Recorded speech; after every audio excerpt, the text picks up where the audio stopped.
All right, today we're jumping into the story of a 10th century poet whose fierce rivalry didn't just define his life, it literally changed a language forever. Let's get into it. So, how did one grammar book ruin a man's life? I know, it sounds super dramatic, right? But believe me, for one guy, a dictionary wasn't just a book. It was the thing that led to his complete and total downfall. Okay, so to get this, we're not starting at the beginning of someone's life. Nope, we're dropping right into the middle of a fight. And the setting? One of the most incredible, buzzing cities in the world at the time, Córdoba, Spain. So I want you to picture this. We're in 10th century Córdoba. This place is basically the center of the universe for culture, science, you name it. It's the absolute heart of the Jewish Golden Age in Spain, just buzzing with scholars, poets, and big money patrons. And this is the stage for our showdown. So in one corner, you've got Menahem ben Saruk. He's the local legend, the respected scholar, the ultimate insider. And in the other corner, Dunash ben Labrat. He's the ambitious challenger from out of town, showing up with these totally radical new ideas, and he is ready to shake things up. All right, so who is this challenger, this Dunash ben Labrat? Well, to really get what he was bringing to the table, these revolutionary ideas, we've got to look at where he came from. And look, Dunash wasn't just some random guy with a chip on his shoulder. His resume was incredible. Born in Fez, travels all the way to Baghdad, right? And he studies under the most brilliant Jewish thinker of the time, Rabbi Saadia Gaon. His reputation gets so big that he's personally invited to Córdoba by the top Jewish leader there, a super powerful patron named Hasdai ibn Shaprut.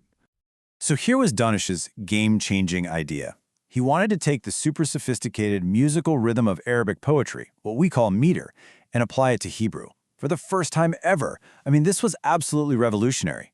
Before Dunash, yeah, Hebrew poetry had structure, but it was nothing like the complex, almost mathematical precision of Arabic poems. And get this, his own legendary teacher, Saadia Gaon, was just blown away by it. He said about Dunash's new poetry, "None like him has been seen in Israel." I mean, that's the ultimate seal of approval, right? So Dunash shows up in Córdoba with this rising reputation and this powerful new idea. And that's exactly when he smacks right into Menahem ben Saruk and his life's work. One single, very important book. You see, Menahem had just finished his masterpiece, the Machberet. This thing was the first complete dictionary of Biblical Hebrew and Aramaic roots, a huge, monumental work of scholarship. It really should have been the crowning glory of his whole career, but instead, it became a target. So why on earth did he attack it? Well, it was kind of like a perfect storm. First off, it was personal. Menachem's book had some critiques of Dunash's beloved teacher, Saadia Gaon. Big mistake. Second, it was intellectual. Dunash just thought Menachem's grammar was flat out wrong, and that he completely missed the boat by not comparing Hebrew to Arabic. So you see, this wasn't just a simple disagreement, it was a total clash of worldviews. And this clash? Oh, it was not some quiet, polite academic debate happening in a dusty library. No way. It absolutely exploded into a public and vicious war of words, fought with fiery poems and essays. So Dunash puts together a list of all his critiques. How many do you think? 10? 20? Nope. 200. 200 formal objections to Menachem's book. This wasn't just a, hey, you made a typo. This was a full-scale intellectual assault designed to just take Menachem's work apart, piece by piece. And yeah, it got personal fast. In his critique, which he wrote as a poem, by the way, Dunash, the younger guy, publicly calls Menahem, this respected elder scholar, a petty, which basically means a fool. The gloves were officially off. But then, Dunash took it to a whole new level. He moved way past grammar and accused Menahem of heresy. He claimed his interpretations were way too close to the Karaites, who were a rival Jewish sect. He was basically saying, this guy is undermining our entire legal tradition. And in the 10th century, that wasn't just an academic debate point.